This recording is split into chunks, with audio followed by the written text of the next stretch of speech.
is a Fox News alert. Welcome to Hannity. The voters of New Hampshire have now spoken, and Fox News is projecting that Donald Trump has scored a decisive win in the Republican primary with 35% of the vote. Ohio Governor John Kasich has taken second place with 16%. And at this hour, Ted Cruz, Jeb Bush, Marco Rubio, they're in a tight race fighting for third place. Now, on the Democratic side, Vermont Senator, self-proclaimed socialist Bernie Sanders defeated Hillary Clinton decisively. Fox News projecting that Senator Sanders will win by more than 20%. Earlier tonight, Donald Trump celebrated his huge victory in the Republican primary with a rousing speech. Watch this.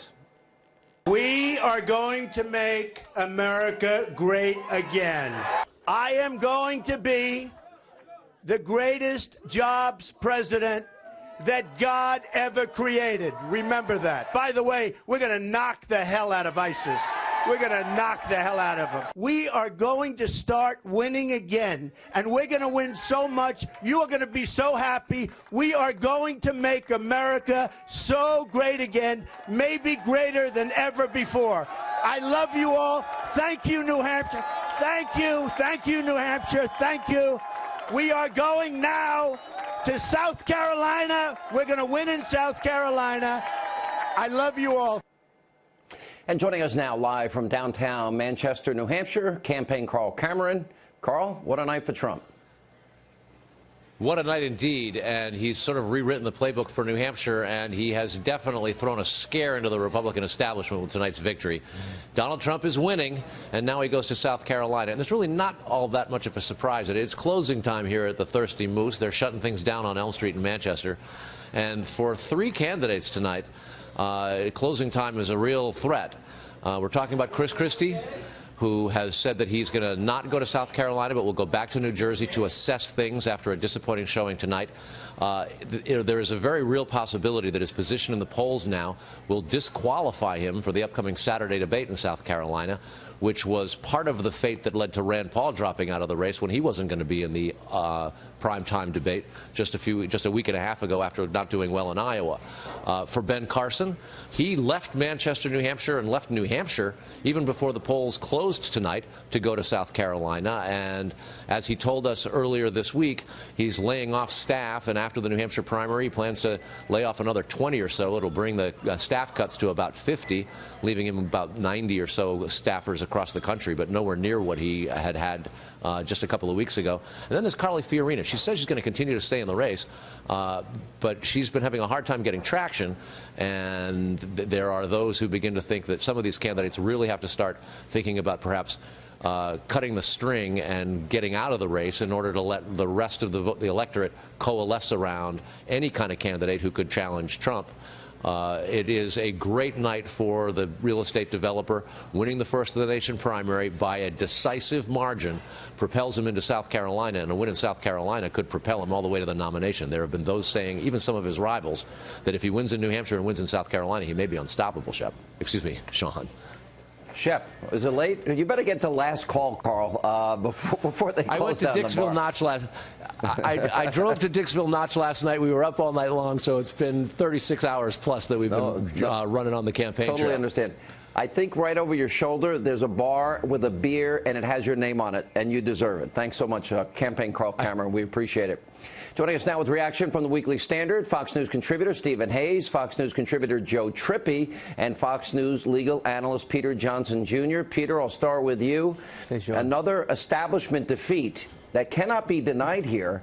And more importantly, if I would have said to any of you three 9 months ago that Donald Trump and Bernie Sanders would have this decisive victory on this night in New Hampshire, I think you all would have thought that I'm crazy. Now, you probably think that anyway, but you would have thought I was really crazy. Peter. I wouldn't have been calling you Sean. No, that wouldn't have been anything that we would have thought of, 9 months ago or 6 months ago or 3 months ago or even 2 months ago. And when you're called an establishment candidate, it's become a death knell. And so time and time again, these 4 or 5 folks, they're the establishment candidates.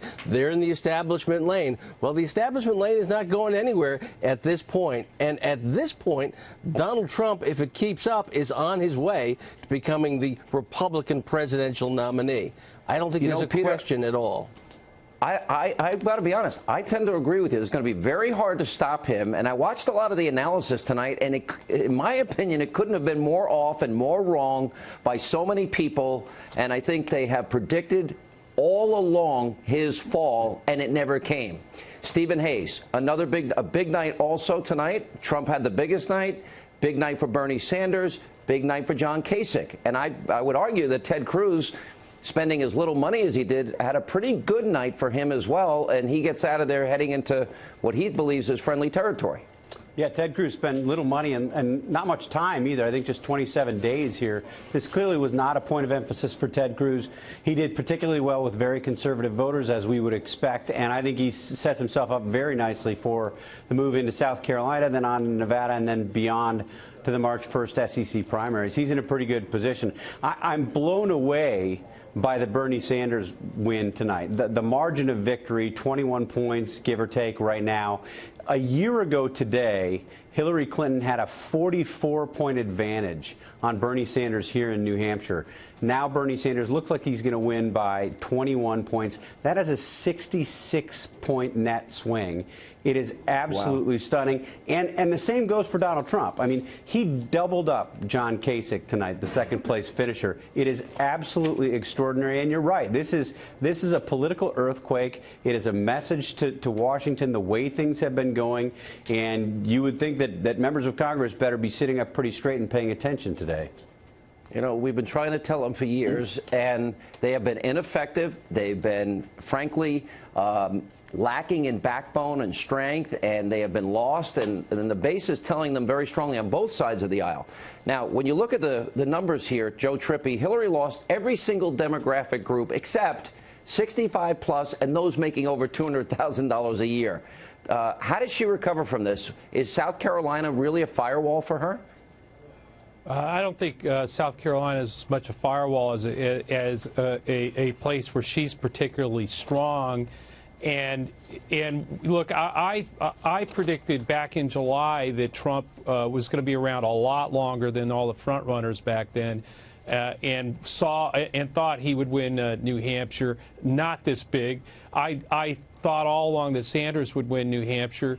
But again, not this big. It was two big wins for both of them. The problem is going forward, this had to be the muddled finish that Donald Trump couldn't have written in a script for what he wanted to see happen, with none of the governors really emerging, and you know, Cruz coming in third, and Kasich, the one governor that did show up, not having a whole lot of places to go real quick. And then you've got Hillary Clinton, who, yes, suffered a big defeat tonight to Bernie Sanders.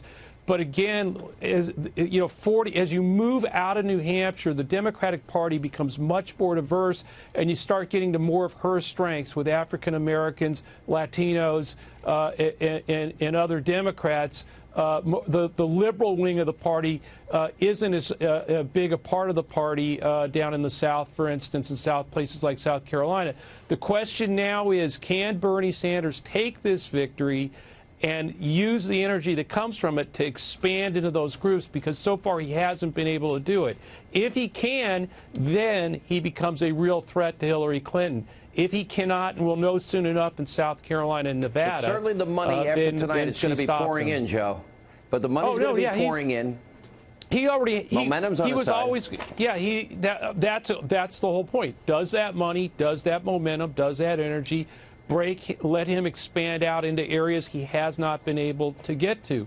There are a lot of moderate and conservative white Democrats that I think are still wondering what the whole democratic socialist thing means. Can he explain that, or can the energy just sort of blast through that? That's some of the things he's going to have to work on now. If he can't, then Hillary Clinton, yes, suffered a defeat. She'll be fighting back, and I think right now South Carolina is still going to be a place where she's going to win because of her strengths. It's not a firewall. It's because of who she is and who's supporting her there. Peter, let's go to John Kasich. John Kasich put a stake in New Hampshire. He wanted to do well in this state. He was the one person that broke through. Can he carry that momentum into, for example, South Carolina? And what about Marco Rubio? I mean, you talk about a moment in a debate that could have changed the trajectory of a race. Certainly, he lost 8 points in the poll numbers since that debate that took place last week. Yeah, you know, moments won and moments lost, and there was a point that Marco Rubio was trailing just by a few points in at least some polls Donald Trump nationally. Donald Trump still sees him as a problem going forward. Ted Cruz is a problem going forward. There's this muddled group of 4 or 5 folks that still pose an issue. The problem is they're going to cut each other's throats, and they're not going to consolidate and unify behind one candidate. And so, meanwhile, there'll be another debate on the 13th in which Donald Trump will probably emerge victorious, and the other candidates will spend an enormous amount of time and money trying to kill each other, probably what about with the very demographics, little effect. Well, the demographics are closer in South Carolina to Iowa. Right. It's a better state for Ted Cruz in that regard. But what you're talking about with Hillary Clinton and Donald Trump, and what Joe Trippi knows best in terms of consultants, is the notion of being a front runner. Front runner status means a heck of a lot. And the sins of democratic socialism seem to be lost in translation, and Hillary Clinton's invincibility and invulnerability seems to be cracking day by day. Day by day. Stephen Hayes, let me ask you the establishment insurgency question, because you had Ted Cruz in Iowa, you have Donald Trump by a huge margin now in New Hampshire, you have mixed results for the governors in both contests. Is there a point where the establishment is going to have to accept that one of the 2 people they don't like, Ted Cruz or Donald Trump, is going to be the nominee?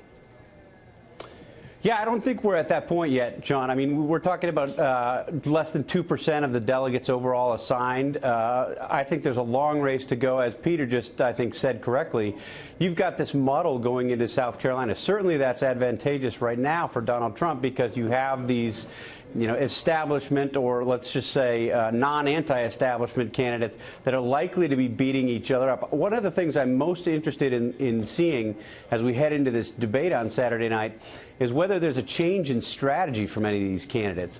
Ted Cruz and Donald Trump have gone after each other in a pretty tough way over the past several weeks. Jeb Bush has taken on Donald Trump pretty directly, confronted him in his stump speeches and on the debate stage. Marco Rubio really hasn't done that as much. What's that? You know, if you look at the money, Cruz spent, according to the numbers that I saw, anywhere between $700,000 and $800,000 in the airwaves, and Jeb Bush's campaign spent $35 million. Incredible. An incredible distinction there. Yes. Can Jeb Bush say that this is a breakout for him tonight? You know, I don't think he can. I mean, I think that's a really tough sell. If you look at the delegate count, it's very early, but Bush trails Rubio and Cruz and Trump in the delegate count. If you want to talk about which establishment lane candidate has the best chance of breaking out, I forget who said it earlier, but I think John Kasich has some limits on where he's going to go. He doesn't have much of a ground game. He made a clear pitch to sort of liberal Republicans here in New Hampshire. Marco Rubio has a much higher net favorability rating than Jeb Bush does. Jeb is, I think, -1 right now. Rubio's +25 or thereabouts. I think it's just harder to have Jeb make that argument that he's now the one that people should rally around because Rubio had a bad moment in the debate. All right, guys, thank you all for being with us. We appreciate it.